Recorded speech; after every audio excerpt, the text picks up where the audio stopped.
سلام، من مایده هستم. امروز میخوام باهاتون راجع به آزمون دولینگو صحبت بکنم چون خیلی از من پرسیده بودن که چجوری آزمون، چه منابعی براش بخونیم، ممکنه با چه جور سوالایی مواجه بشیم، مزیتش چیه نسبت به تافل و آیلتس. به خاطر همین ازتون میخوام که تا آخر ویدیو با ما همراه باشین. همه نکاتی که باید رعایت کنین و خدمتتون میگم، چالش‌هایی که باهاش ممکنه مواجه بشین. و اول کاری دوست دارم یه توضیحی بدم که تفاوت این سه تا آزمون چیه. خب همونجور که ممکنه بدونین، تافل آزمونیه که با سیستم سر و کار دارین. آیلتس پیپر بیسد هستش. البته اخیراً آیلتس کامپیوتری هم اومده، ولی خب خیلی ممکنه بگن ما یه با کاغذ و خودکار و قلم سر و کار داشتیم و ترجیح میدیم که موضوع اسپیکینگ یک شخص مقابلمون باشه. به خاطر همین با آزمون آیلتس راحت تر. آزمون دولینگو آزمونیه که شما آنلاین باید یک سیستم یا لپتاپی جلوتون باشه که وبکم داره و هر جایی که هستین میتونین این آزمون رو بدین. یعنی مزیتش اینه که شما میتونین تو اتاق خواب خودتون با یه لباس راحت، این بدون هیچ استرسی آزمون رو بدین. نه نیازی نیست قبلش رزرو کرده باشین و سر سنتر حاضر بشین. الان هم که وضعیت کرونا خیلی بد شده، میتونه گزینه خیلی مناسبی باشه برای کسایی که میخوان زودتر به نمره دلخواهشون برسن. مزیت‌های دیگه‌اش مدت زمان آزمونه. شما توی تافل باید 3 ساعت وقت بذارین، توی آیلتس نزدیک 3 ساعت و تازه روز اسپیکینگ هم جدا هستش. معمولا 3 یا 4 روز قبل یا بعد آزمون برگزار میشه. آزمون دولینگو شما نهایتا 60 دقیقه وقت میذارین، یعنی اگه اسکیپ هم نکنین و هر مهارت رو از تمام زمانتون استفاده بخواین بکنین 1 ساعت وقت میذارین. و مزیت دیگهش اینه که شما برای تافل حداقل 6 روز باید صبر کنید تا نمرتون به دستتون برسه. برای آیلتس بین 10 تا 14 روز، حالا اینجا گفته 13 روز باید صبر کنید، ولی توی دولینگو 48 ساعت، حالا یه کوچولو بالاتر یا پایینتر، نمره به دستتون میرسه. هزینه بحث مهمیه. تافل حدوداً $225 باید هزینه کنید. هزینه آیلتس بین 215 تا 240 دلاره. دولینگو $49 آمریکاست و می‌بینید که تفاوت خیلی زیادی داره. هزینه ریپورت توی تافل $20. توی آیلتس هزینه پستی باید بپردازین واسه یه سری از دانشگاه‌هایی که دیجیتال ازتون قبول نمی‌کنن و دولینگو به صورت نامحدود و به طور رایگان برای هر دانشگاهی که قبول می‌کنن ازتون این آزمون رو می‌تونین بفرستین. خب در ادامه براتون سوالایی که باهاشون مواجه میشین و به نمایش میذارم. با ما همراه باشین. این قسمت ریل وردا هستن به صورت تکست. دوست دارم راجع به ساب اسکورهای اصلی براتون صحبت بکنم که ممکن باشون آشنا نباشین. ببینید مثلا شما توی تافل یا آیلتس 4 مهارت رو به صورت جداگونه مورد بررسی قرار میگیرید: ریدینگ، رایتینگ، لیسنینگ و اسپیکینگ. ولی اینجا ترکیبی هستش، یعنی شما با لیتریسی، کانورسیشن، کامپریهنشن و پروداکشن سر و کار دارین و هر کدوم از این قسمت هایی که راجبش توضیح میدم چند تا از مهارت های شما رو به صورت همزمان بررسی میکنه. مثلا ریل وردا توی این قسمت لیتریسی و کامپریهنشن شما رو بررسی میکنه. نکته‌ای که باید رعایت کنین اینه که کلماتی رو انتخاب کنین که مطمئنین انگلیسی هن. الان تو نگاه اول همه اینا رو ممکنه فکر کنین کلمات انگلیسی هن، ولی بعضیاشون توی 1 یا 2 حرف اشتباه نوشته شدن و شما باید فقط کلماتی که مطمئنین اکچوال بردن رو انتخاب کنین. بعد از این که انتخاب کنین اینها نارنجی میشه و کلا دولینگو یه اپلیکیشن فوق‌العاده یوزر فرندلیه و خودم یه مقدار UI دیزاین کار کردم و میتونم لذتی که میشه از این ترکیب رنگا و نکاتی که رعایت شده رو کاملا حس کنم. نارنجی، توسی، کلا آدم کیف میکنه وقتی نارنجی ها رو میبینه. به قول راضیه چهرزی. این قسمت ریل وردای آدیو هستش و مثل قسمت قبلی شما باید فقط کلماتی که انگلیسی هستن رو انتخاب کنید. کلمات اشتباه این پیام رو به هوش مصنوعی میرسونه که سطح زبان شما پایینه. پس اگه احیانا شک دارین کلمه رو انتخاب نکنید و میتونین تا 3 بار هر کلمه رو گوش بدین و تیکش رو بزنین. ممکنه این تسک 3 تا 7 بار براتون در طول آزمون نمایش داده باشه و چون آزمون اداپتیو هستش هر چقدر بهتر عمل کنین براتون سخت‌تر میشه. پس اگر به جایی رسیدین که دیدین کلمات داره خیلی سخت میشه نگران نباشین. این نشون دهنده اینه که شما تا اینجا خوب پیش رفتین. نکته دیگه هم این که سعی کنین دامنه وکبتون رو ببرین بالا. منابع خیلی زیادی تو اینترنت یافت میشه و میتونین با استفاده از اون منابع استفاده بکنین که دامنه وکبتون بره بالا. The more the merrier. من نمیتونم بگم فقط از این منابع استفاده کنین. هر منبعی که باش راحتین. حالا یکی با اپلیکیشن راحته، یکی با کتاب راحته. استفاده بکنین که کلمات توی ذهنتون حک شده باشن. نکته دیگه‌ای که دوست دارم بهتون بگم اینه که هر نرم افزار اتوکارکشنی مثل گرامرلی توی گوشی یا لپتاپتون هست غیر فعالش بکنین. این باعث میشه که مجبور بشین همه کلمات رو تایپ بکنین و با اسپلشون آشنا بشین. خیلی وقتا ما عادت کردیم تبو بزنیم و از گرامرلی استفاده کنیم. این باعث میشه یکم ذهن تنبل بشه و فراموش کنیم که اول و آخر کلمه رو می‌بینیم فکر کنیم درسته ولی می‌بینیم بعداً وسطش اشتباه بوده، حواسمون نبوده. خودتون رو مجبور کنین که کلمات رو بنویسین و با پرونانسیشنشون آشنا شده باشین. اینا رو برین توی دیکشنری معتبر چک کنین. بعضی وقتا گوگل ممکنه آدم‌ها گول بزنن یه کلمه رو اشتباه بنویسین برای شما بیاره. تو دیکشنری معتبر اگه چک کنین و یه لیستی واسه خودتون از کلمات مختلف داشته باشین که قبل آزمون مرورشون کنین خیلی بهتون کمک میکنه. این قسمت هم سی تستا هستن. سی تستا شما یه متنی بهتون داده میشه که با توجه به اون کامپریهنشن و لیتریسیتون رو میسنجن. تمرکزتون رو نذارین صرفا روی کلماتی که باید پر بکنین. کامل متن رو بخونین، جمله اول و جمله آخر رو بخونین. معمولا متن بهتون یه سری سرنخ‌ها میده که با توجه به اون سرنخ‌ها میتونین کلمات درست رو حدس بزنین. حواستون به تایم باشه. اگر از شورتکات‌های خود کیبورد استفاده کنین خیلی سرعت عملتون بالاتر میره. و نکته دیگه این که توی این قسمت فقط امریکن اسپلینگ قابل قبوله. توی قسمت‌های دیگه مشکلی نداره. شما توی اسپیکینگتون مثلا از بریتیش استفاده کنین یا امریکن، ولی توی این قسمت فقط اسپل‌ها باید امریکن باشن. این قسمت همونجور که مشاهده می‌کنین توصیف عکس گفتاری هستش. اینو آخری آزمون باش مواجه میشین ولی چون یه کوچولو سخته من آوردمش اولای آزمون قورباغه رو همین الان قورت بدیم. نکاتشو بهتون بگم. ببینید اولین کاری که باید بکنین هر چیزی که تو تصویر میبینین رو توصیف کنین. درخت میبینین، ساختمون میبینین، بک‌گراندش یاسمون با رنگ خوشگل آبی دارین میبینین. ایناها رو بگین. بعد اگه احیانا اتفاقی داره توی عکس میفته اون اتفاق رو توصیف کنین. یعنی از افعال آینجی داره استفاده بکنین که بگین مثلا اینجا داره آتیش میگیره، اینجا داره این رد میشه، این آقای خوشحال، آقای ناراحته. هر اتفاقی داره میفته رو بیان بکنین. سعی کنین از کلمات ادوانس استفاده کنین. سعی کنین گرامرهای پیچیده استفاده بکنین که نشون بده سطح زبان شما بالاست. مثلا به جای اینکه بگین this picture shows بگین this photo has given us depicts فلان فلان فلان. بعد از اون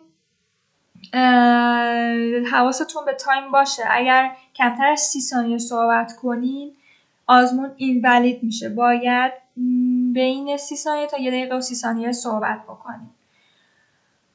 و حواستون هم باشه که بعد از اینکه دکمه ریکورد رو زدین نمیتونین ریکورد بکنین. پس باید زمانی که آمادگی شد پیدا کردین ریکورد کنین و کامل صحبت بکنین.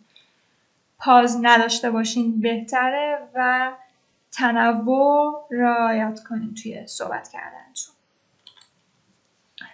قسمت read aloud هستش. همونجوری که میبینین یه جمله برای شما نمایش داده میشه که سعی کنین با صدای بلند و واضح و با رعایت تلفظ و پانکچویشن ها اون جمله رو بخونیم.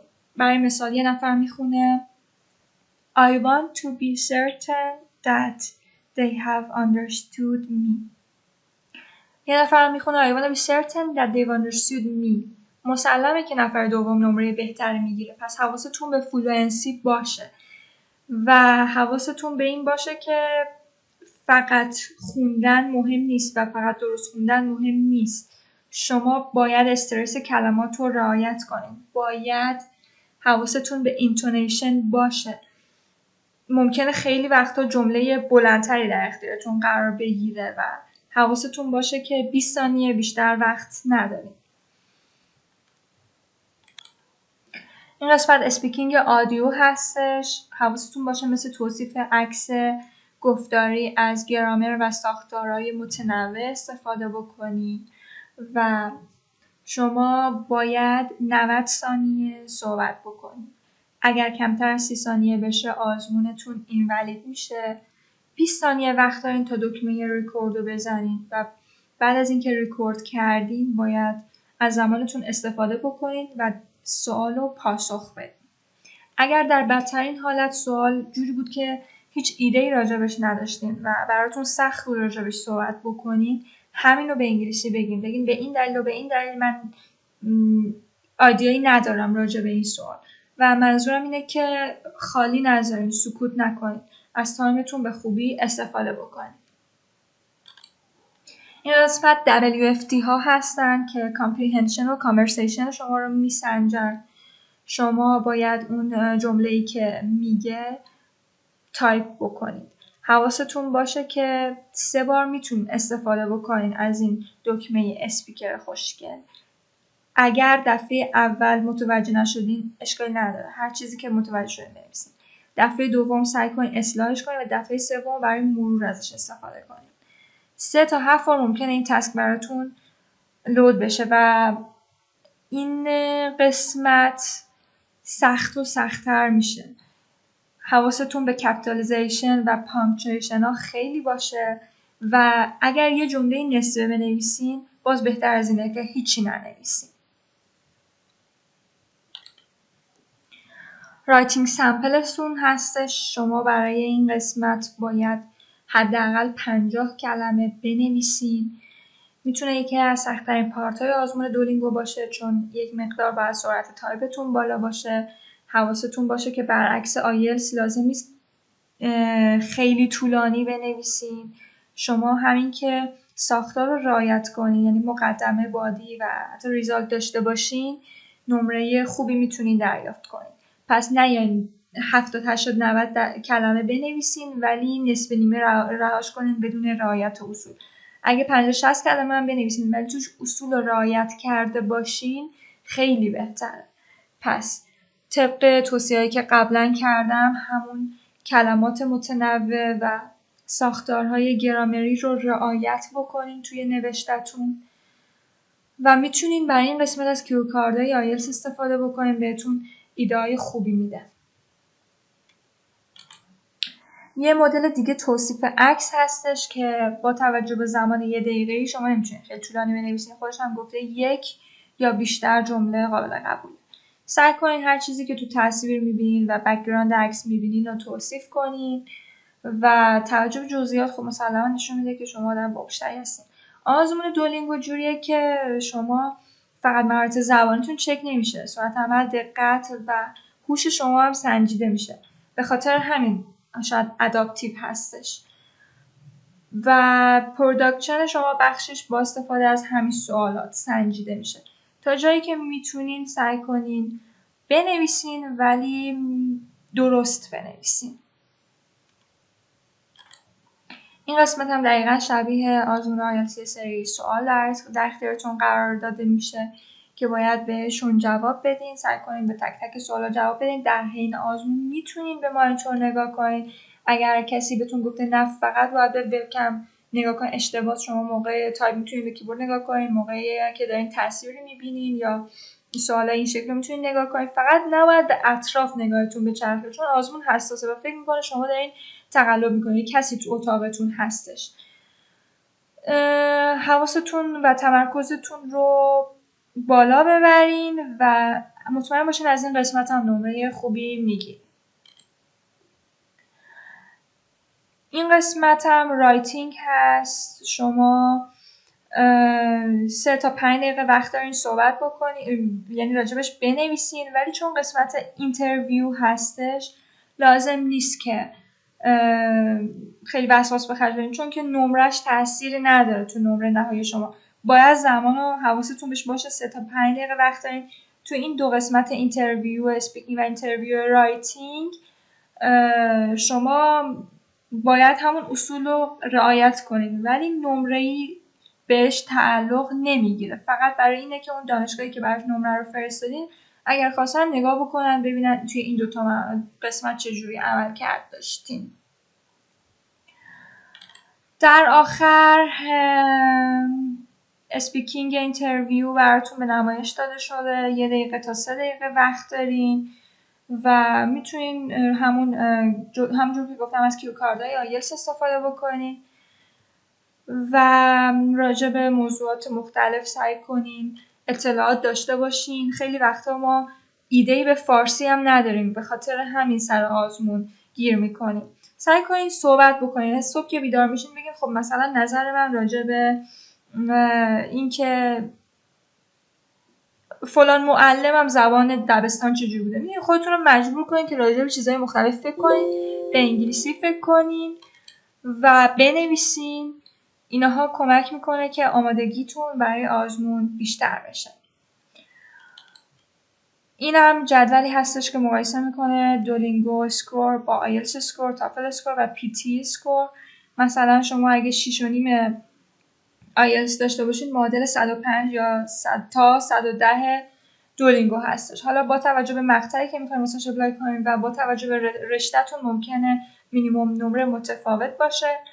من توضیح دادم راجع به سوالا و نکاتی که در حین آزمون باهاش مواجه میشین. حواستون باشه اینترنتتون پرسرعت باشه، نور کافی داشته باشه، اتاقتون جای ساکتی باشه و با توجه به اینکه این روزا خیلی قطعی برق زیاده یه ساعتی انتخاب کنین که برق قطعی نشه. انشالله که موفق باشین. اگر سوالی هستش من حتما توی کامنت ها جواب میدم.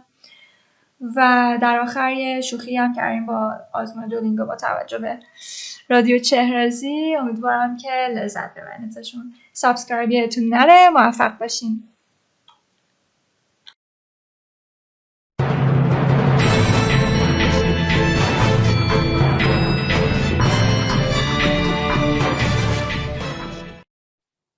جوان اول آیلتس بودیم تا دولینگو اومد.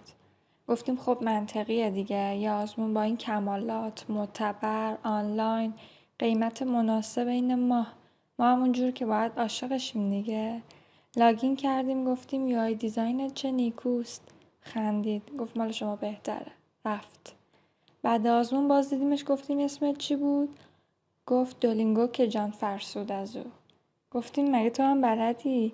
گفت اسممه. رفت.